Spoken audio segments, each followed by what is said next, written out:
Hello everyone and welcome back to Scottish and Scared.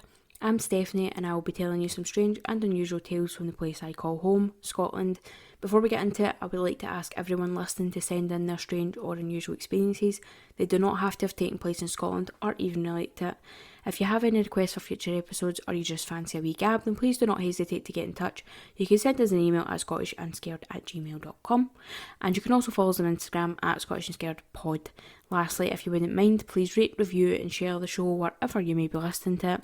It really helps us out a bunch, and a massive thank you to everyone who already has. Hello, hiya, how are we all doing? I hope everyone has had a good week. If you're listening the same day that this is released, I will have been to Disney and I will have been in Orlando for a week already and rode all the rides I'm about to talk about.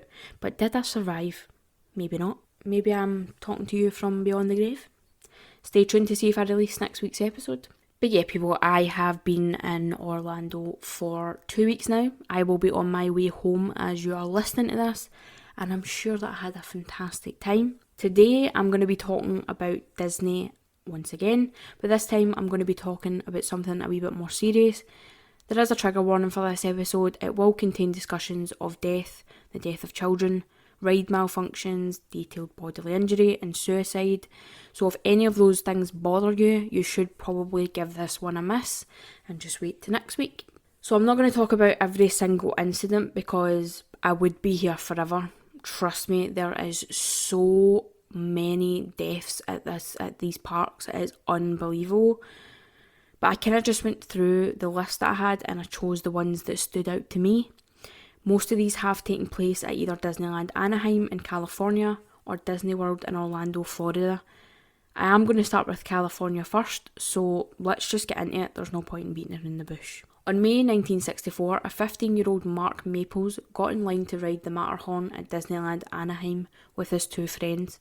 The park was coming to a close and they wanted one last ride of the park's most popular thrill ride. The three boys finally boarded the ride with Maples sitting in the middle with one of his friends in front and the other behind him. The ride took off, and if you've ever been on the ride, it is a very fast ride, the premise being that you're in a bobsled making your way down a mountain. Now during the descent, the friend sitting behind Maples said that he felt him bump into him. Obviously confused by this, he looked in front of him and seen Maples hanging out of the side of the ride. He then fell from the carriage, falling 1 foot down, landing beside the tracks, where he was then hit by an oncoming carriage that was travelling 20 miles per hour. The ride was stopped and the paramedics rushed the scene, taking Maples to a nearby hospital. He was unconscious on arrival and was treated for severe head trauma. They had him on a ventilator, but sadly, he died 4 days later, never regaining consciousness. Now here's where I start to get a wee bit annoyed, and this will be a kind of recurring theme throughout the episode. The park claimed that Maples had unbuckled his seatbelt and stood up on the ride, which was what caused him to fall and essentially causing his death. So they blamed the victim. Now there was no CCTV on the ride, there was no cameras, there was none of that. So they actually didn't know what had happened, they were just speculating at that. But they even went as far as slandering him in the media. They were branding him like this youth who was just out for a thrill ride, he was just this daredevil youth. And when Maple's friends were actually questioned about the incident, they said that it was far too dark to see exactly what happened, but that it looked like his seatbelt wasn't on and that he fell. He never attempted to stand up, he just fell. The girls who were in the carriage behind them were also questioned and said the exact same thing, but due to their ages, they weren't taken seriously, which makes no sense to me, but whatever. A full investigation was done and it was eventually ruled accidental by the Anaheim police chief, and his death was the first recorded in the park's history, but it wasn't the last fatal accident on the Matterhorn, unfortunately. In January 1984, 48-year-old Dolly Regina Young was visiting the park with a group of her friends from Arizona. They got in line for the Matterhorn at midday and were excited to ride it. When they got into their carriage, Young sat in the back seat of the bobsled and off it went. Nobody actually knows what happened after the carriage took off, but several witnesses came forward and they kind of pieced it together from there. At the time, there was another ride operating in the park called the Skyway Gondola, and this is where guests could sit in a carriage and they would be carried through a hole in the mountain of the Matterhorn ride. At the time of the accident, a family were passing by on the Skyway gondola, and one of the teenage daughters in the carriage claims to have seen Young fall from the ride, and claimed she's seen a woman bouncing on her back on the tracks. She also said it looked as though the woman was trying to get to her feet, but before she could get up, the next ride carriage came towards her and hit her in the head and torso, killing her instantly and dragging her body, which shut off the ride. The family who were in the ride carriage that hit Young thought that the woman's body was a ride prop, but as they got closer, they quickly realised it was an actual human being, and obviously all panicked and braced themselves because there was absolutely nothing that they could do to save her. One of the ride operators heard the screaming from other horrified guests and ran to the scene to see what was going on. And while he ran back down to grab help, he told the other cast members not to look at her body. Not long after that, the paramedics and the police arrived, but there was nothing that they could do to save Young, and she was pronounced dead. An investigation into her death was done, where foul play and suicide were very quickly ruled out, and they looked into the ride mechanics, more specifically the seatbelt, which, if you remember, seemed to be involved in Maple's death as well. Young's seatbelt was open and sitting on the carriage seat, which meant she either took it off herself or she never put it on in the first place. But as Disney officials stated, there was no way that Young left the loading bay without that seatbelt being fastened due to safety protocols, once again blaming the victim. To add insult to injury, the ride was up and running again first thing the following day. The park claimed a full investigation had been done and that no ride malfunctions had been found, so why shouldn't they have the ride in operation? What I find really disgusting personally is that they actually had the actual bobsled that she fell out of. They had that in operation as well as the bobsled that hit her, which I just think is fucking so disrespectful. They did revise the seatbelt mechanics and change them out for a much safer option, but they claim this had absolutely nothing to do with the accident and was just completely coincidental. Of course it was. Young's husband did file a lawsuit for $5 million for wrongful death against Disney, and they did settle out of court. The people that seen that, that must traumatise you. Really fully traumatise you. Not to make it about me or anything, but I was witness to a pretty crazy accident that happened here in Glasgow a while ago. Yeah, it happened just outside my workplace, and I seen things that just completely traumatised me. I couldn't get the images of it out of my head, and I had to go to therapy and stuff. To see something like that at a theme park where you're supposed to be there with your kids enjoying yourself, and that must be so traumatising. And obviously dying at a theme park, you go there to have fun and have a good time with your friends and family, and for something so tragic like that to happen, it must just be so awful. In the summer of 1973, an 18-year-old Bogdan Delarot, I don't know if I'm pronouncing that surname correctly. If I'm not, I apologise, and his 10-year-old brother Dorian were visiting the park from Brooklyn. They took the boat to Tom Sawyer's Island just before the attraction was due to close, and thought it would be a good idea to find somewhere to hide and stay after hours. They managed to find an off-limits staff area and they hid out there. When the last guests and staff members left the island on the boat and crossed the river, the two brothers came out from their hiding spot and obviously thought that they had just pulled off the greatest stunt of all time.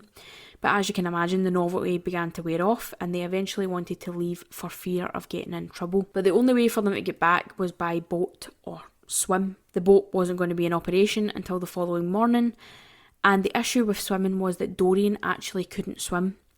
To overcome this problem, Bogdan told Dorian he would carry him on his back and everything would be fine. Now, in theory, this could have worked had they been in a real river. But the Rivers of America, which is the body of water between Tom Sawyer's Island and the main park, that's what it's called. It's called Rivers of America, which change it because that is a horrendous name. It's a man-made river, so people don't know how deep it is. There's several different mechanics operating below the surface to kind of give it the impression of real rippling water. So there's a lot of things going on there. It's not just a river. But when Bogdan got into the water, he did manage to get halfway across, when the weight of his brother began to force him down, and unable to keep his head above the water, he slipped away and he drowned. Dorian, however, managed to doggy paddle to the other side and grab onto the fence, and he kind of just stayed there until he was rescued by maintenance workers. The following day, Bogdan's body was found wedged between some set rocks near the centre island. That one is just tragic for so many different reasons. Firstly, that boy was 18, like, so young. Secondly, it's so silly, like, it could have been so easily prevented. I think water's kind of like that, like, it's very misleading. People tend to think that, you know, oh, I can swim and it's fine, but it's not. Like, when you take into consideration tides and currents and stuff like that, it's actually very dangerous to just get into a body of water that you're not familiar with. The next one is a very famous one, and it took place on June 18th, 1974. There was an attraction at the park called Carousel of Progress, and it was completely redesigned and renamed America Sings.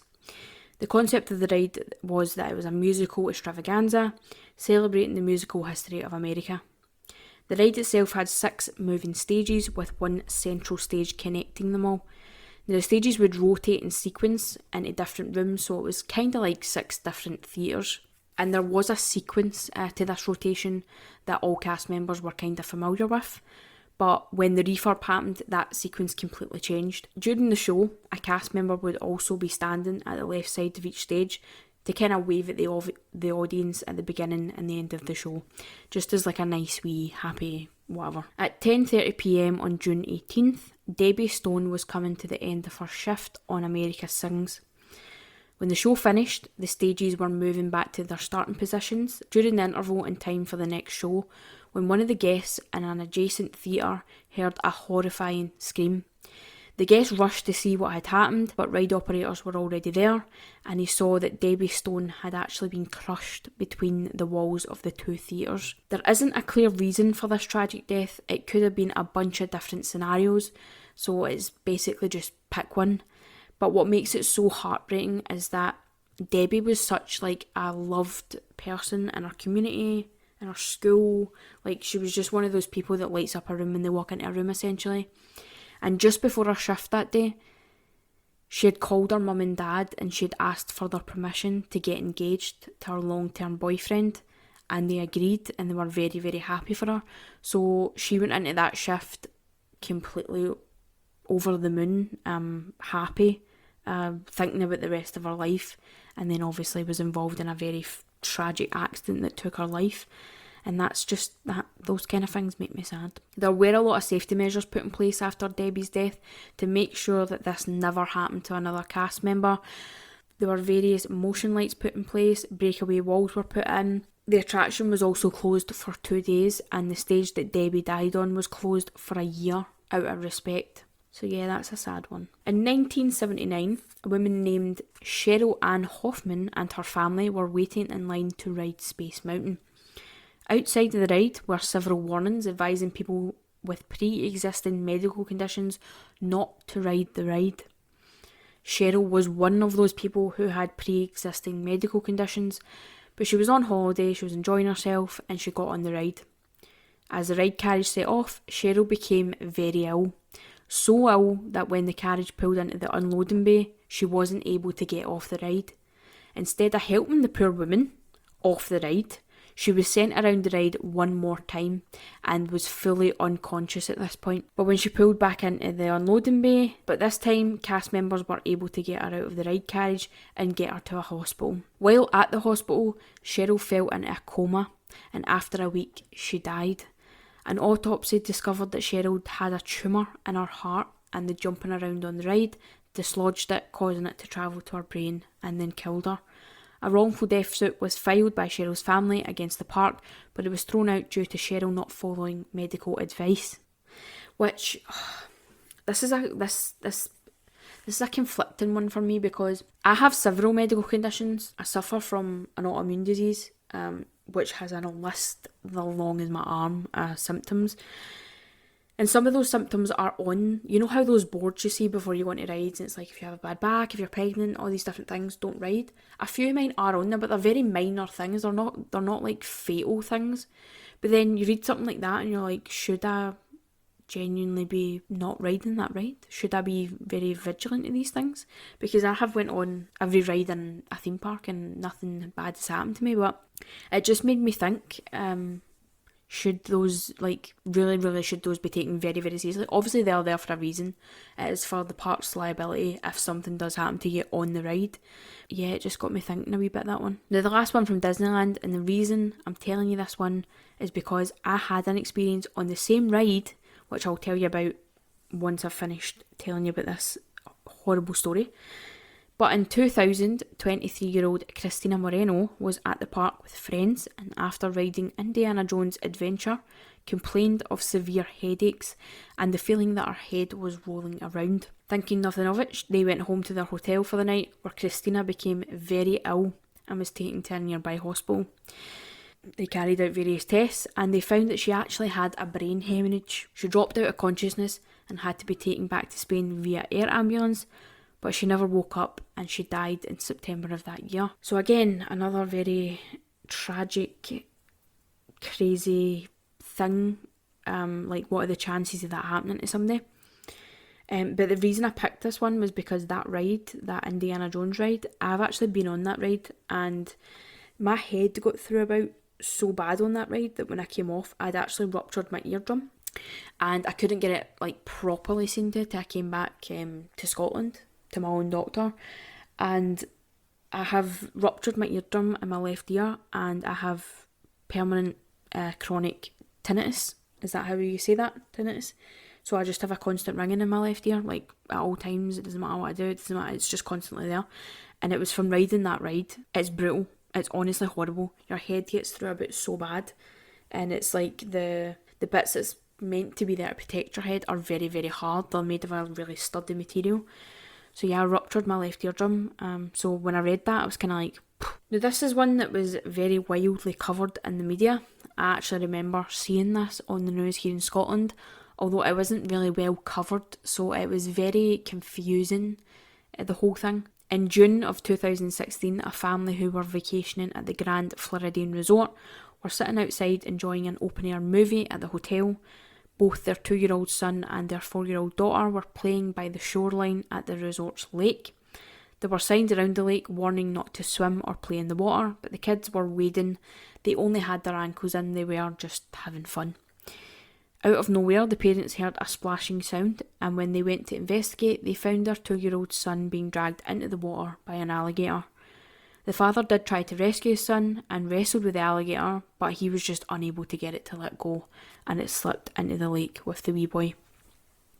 The next day, a full search was conducted in the lake, with several alligators being killed, and the boy's body was retrieved intact, not far from where he was snatched. After the incident, the lake was more clearly signposted, and alligator warnings were added to stop people just going near the water in general. That was covered in the media here, because they never covered it very well, and they kind of gave this impression that there was foul play involved, like, you know, like Madeleine McCann. Like, everybody knows about Madeleine McCann. Like, there was obviously negligence there, with her being left on her own and stuff. They kind of tried to do the same thing with this, where it was like, they were trying to insinuate that something really bad had happened to this kid, and that the parents were blaming it on an alligator, as if it never happened. You know what I mean? There was witnesses that seen it happen. They killed like 5 alligators in the lake, and the wee boy's body was found. It's not like he's still missing. But yeah, I remember it because it was like everybody was talking about it at work, and they were like, what do you think happened? Do you think the parents did this? And it's like, well, it just wasn't very well covered. But yeah, I remember that one for sure. In September of 2003, a 22-year-old Marcelo Torres was riding Big Thunder Mountain. Great ride, lots of fun, I love the ride. But if you've ever been on Big Thunder Mountain, you'll know that the carriages are like a train. It's supposed to be like a runaway train kind of thing.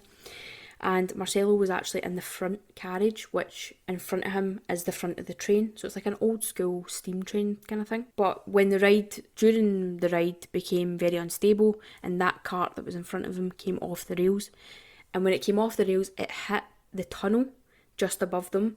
But Marcelo's carriage kept going, and that front carriage came down and landed on top of him. Marcelo was taken to hospital immediately, where he was treated for fractured ribs.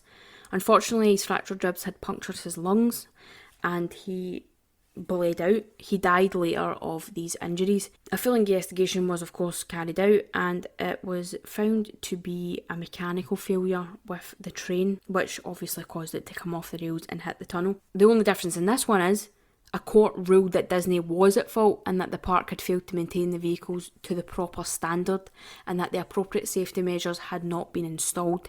The staff also hadn't been trained to a high enough standard in their eyes, and the park was fined. So a wee bit of justice there, a wee bit of justice there. So I'm going to talk a wee bit about something a wee bit darker. I'm going to be talking about suicide. I'm going to be talking about murders. So if those kind of things aren't your thing, just stop listening. I don't want to upset anybody. When I was looking into deaths at Disney, I kept seeing suicides, and there have actually been 3 suicides at the Mickey and Friends parking structure. One was a 40-year-old man in 2016, a 23-year-old in 2012, and a 61-year-old man in 2010, who actually left behind a suicide note that just said personal issues. All 3 of the men jumped from the parking structure at the exact same spot, at the exact same height.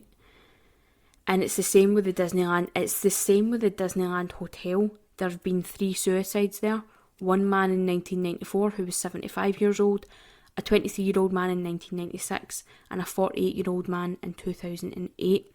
Again, all 3 jumped from balconies at various different heights in the building. Now, in September of 1992, a 37-year-old man entered Epcot after closing hours and pointed a shotgun at 3 security guards, demanding to see his ex-girlfriend who actually worked there.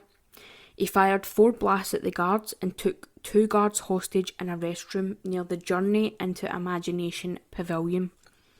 When Orange County Sheriff's deputies surrounded the area, the shooter released his hostages and emerged with the shotgun held to his chest. After exchanging a few words with the deputies, he put the gun to his head and he fired. Investigators attributed his actions to a recent breakup with his long-term girlfriend. Now, that is something I've never heard about at Disney. I know that's not particularly a nice subject to talk about, but I've just never heard about suicides at Disney. And that goes for murders as well.